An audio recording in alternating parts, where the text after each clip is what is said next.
Hello friends, स्वागत है आप सबका अपने यूट्यूब चैनल AST019 पर। तो गाइस, जो आपका प्री बोर्ड एग्ज़ाम है वो आपके लगभग सारे हो ही चुके होंगे आपके। तो फिर भी अगर मैं आपको इस वीडियो में आपको जो 9th क्लास का आपको क्वेश्चन बैंक जो प्रश्न बैंक दिया है उनमें से आपको क्वेश्चंस लिख के ले जाना है। तो इसी क्रम में मैं आपको एक जो प्रश्न बैंक है 9th का इंग्लिश का जो एक्सेप्ट का पॉइंट है सारा वैसे आप क्लियर कर लिया होगा, लेकिन जो हमारा पैसेज होते हैं, जो पोएम वाले पैसेज होते हैं जिनकी हमें हिंदी में पद्यांश कहते हैं, तो इन पोएम वाले पैसेज से आंसर निकालना बहुत कठिन होता है गाइस। तो बस इसी क्रम में मैं आपको उन पैसेज वाले आंसर का सॉल्व करवाने के लिए मैं ये वीडियो में आपको पूरे पैसेज वाले जो क्वेश्चन पैसेज दिए हैं पोएम वाले पैसेज उनको मैं सॉल्व करवा देता हूँ आपको। तो इससे आपको जो भी समस्या आ रही है वो बिल्कुल समस्या आप बिल्कुल नहीं आएगी। गाइस, आपकी ये फाइनल एग्जाम के लिए बहुत इंपॉर्टेंट है, क्योंकि जो कहानी वाले पैसेज देते हैं उनमें से सब आंसर ढूंढ लेते हैं, लेकिन पोएम वाले पैसेज में से मैं आपको बताऊंगा कि बहुत से आंसर ऐसे होते हैं कि ज़्यादातर सभी आंसर उसमें से नहीं मिलते। तो ये आपको अपने दिमाग से कैसे सॉल्व करना है वो मैं इस वीडियो में आपको बताऊंगा। तो 5 मिनट का वीडियो देखना है आपको और आपके सारे नंबर जो है कवर हो जाएंगे। तो चलिए गाइस, शुरू करते हैं। आज मैं आपको लेके आया हूँ नवी अंग्रेजी का जो 9th क्लास का इंग्लिश का पैसेज वाला पोएम वाला पैसेज है वो सॉल्व करवाऊंगा मैं आपको। आप बस चैनल को लाइक कर दीजिए, चैनल को सब्सक्राइब कर दीजिए अगर आपने अभी तक सब्सक्राइब नहीं किया है तो, और 5 मिनट का वीडियो जो है एंड तक आपको देख लेना है बस। तो गाइस, आप पुराना वीडियो जिसमें मैंने आपको और भी पैसे जो इंपॉर्टेंट पैसेज थे वो सॉल्व करवाए, उसके लिए वीडियो उसकी लिंक मैं आपको इसके डिस्क्रिप्शन में प्रोवाइड करा दूंगा, तो आप वो भी देख लीजिएगा अगर आपने नहीं देखी है तो। और आज मैं आपको जो नए पैसेज है वो आपको मैं सॉल्व करवा देता हूँ। तो पहला पैसेज आप ये देख रहे होंगे, over the starry spheres and the melancholy darkness Ganty beeps in rainy tears. What a bliss to press the pillow of a cottage chamber bed and lie side listening to the patter of the soft rain overhead. तो ये आपका passage है। अब आपको देखिए question इसमें से ऐसे दिए हैं कि आपको इसमें से बिल्कुल नहीं मिलेंगे, तो ये कैसे सॉल्व करना होता है वो आप देखिए। तो पहला क्या है, from which poem the above extract has been taken. तो ये आपको आपने चैप्टर्स पढ़े होंगे तो आपको ये अंदाज़ा लग जाएगा कि ये किससे है। फिर भी मैं आपको बताता हूँ कि रोड इसमें कहीं का जिक्र नहीं हुआ, तो रोड का ये हो नहीं सकता और बाइंड का ये हो नहीं सकता। इसमें रेन का जिक्र हुआ है तो आप देख सकते हैं इसमें रेन का जिक्र हुआ, तो इसका आंसर हो जाएगा rain of the roof, rain on the roof. अब नेक्स्ट क्वेश्चन है इसमें कि the opposite of the word bliss is. जो अपोजिट होता है वर्ड ब्लिस का अपोजिट वो क्या हो सकता है, तो इसका आंसर हो जाएगा B, curse. Where do the shadows hover, तो ये क्या है, इसका ऑन द स्टेरी स्पियर्स। तो इस प्रकार से ये क्वेश्चंस हो चुके। अब मैं नेक्स्ट आपको एक्स्ट्रैक्ट बताता हूँ पोएम वाला, इसको आप अपन सॉल्व करते हैं। ये आपका पैसेज है, आप वीडियो को पॉज करके पहले पढ़ लीजिए और फिर खुद से क्वेश्चन करने का प्रयास कीजिए कि आपसे बन रहे हैं या अथवा नहीं, और मैं आपको अब मैं बता देता हूँ आंसर इसके। तो पहला क्वेश्चन है, what does yellow would means. Yellow would का मतलब क्या होता है, तो इसका आंसर हो जाएगा आपका ऑटम, यानी येलो बड, यानी कि जो फूल जो पतझड़ का मौसम आता है, ऑटम मतलब पतझड़ का मौसम में ये फूल बिछ जाते हैं रोड पर, इसलिए तो ये येलो लगता है, तो इसलिए आप इसको येलो बड बताया गया है।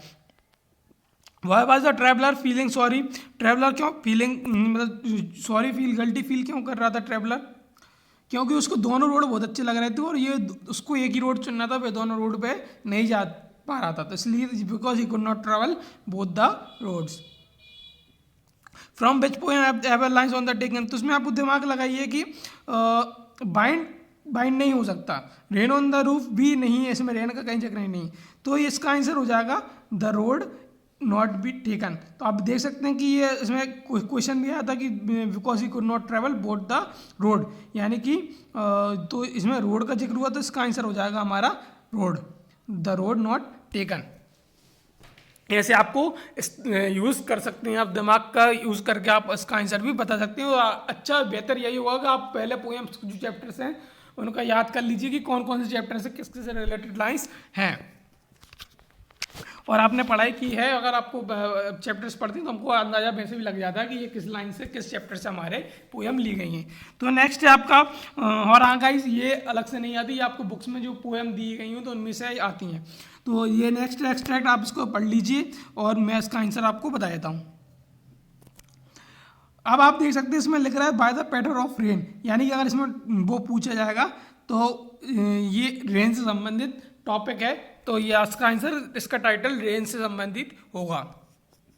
विच sound is the poet listening to, poet किसकी साउंड मतलब सुन रहे थे, तो ये है साउंड ऑफ रेन। मैंने कहा था रेन की बात चलेगी तो साउंड ऑफ रेन इसका आंसर हो जाएगा। The sound reminds the poet of, तो इसमें आप देखिए कि इसमें मदर का जिक्र हुआ था, यहाँ माय मदर आया था, यानी कि यहाँ उसको मम्मी की याद आ जाती थी, इसलिए उसका आंसर हो जाएगा is mother. Which word in the meaning the ability to remember things, the ability to remember things, इसका आंसर हो जाएगा मेमोरी, MEMORY, इसका आंसर हो जाएगा मेमोरी। और ये आपका last but not the least question है, इसके ये पैसेज इसको हम सॉल्व कर लेते हैं। तो wind come softly, don't break the shutters of the window, don't scatter the papers and don't throw down the book on the shelf. तो इसमें पोएट बाइंड के बारे में चर्चा कर रहा है। अगर ये इसमें क्वेश्चन नहीं दिया, अगर दिया भी होता इसका आंसर, इसका टॉपिक टाइटल क्या होता, ये बाइंड से रिलेटेड टॉपिक होता। तो पहला क्वेश्चन है whom does the poet request in the above line, the poet, जो पोएट थे वो किससे रिक्वेस्ट कर रहे हैं। तो देखिए पहली लाइन में आपको दिया गया है बाइंड कम सॉफ्टली, यानी कि हवा जो है उनसे बोलना है कि कभी कि आप धीरे आइए, कम मतलब कि ज़्यादा तबाही ना मचाकर आप आराम से चलिए, यानी तो वह उसका answer request to the above line, इसका हो जाएगा बाइंड, पहले का आंसर हो जाएगा wind. Write any one action of the wind, तो आप देख सकते हैं कि ये उन्होंने बोला कि don't break the shutter of the window, यानी कि हवा जी आप विंडोज को ना तोड़ें, स्कैटर द पेपर, पेपर्स को इधर उधर ना करें, और don't throw down the book on the shelf, यानी सेल्फ पर जो बुक रखी उनको, बुक्स को आप गिराए ना, आवाज़ चलती तो हवा चलती तो गिर जाती है, तो उसी में बताया गया। तो यानी कि आप तीनों एक्शन में से आप किसी भी लिख सकते हैं। तो वन एक्शन हो जाएगा कि wind break the shutters of the window, windows के शटर तोड़ देती हैं, स्कैटर्स द पेपर्स, दूसरा एक्शन ये हो जाएगा, तीसरा हो जाएगा throw down the books off and shelf. तो ये बुक्स, इसमें से आंसर आपको मिल गए हैं luckily. Find out a word from the extract which means thrown in different direction.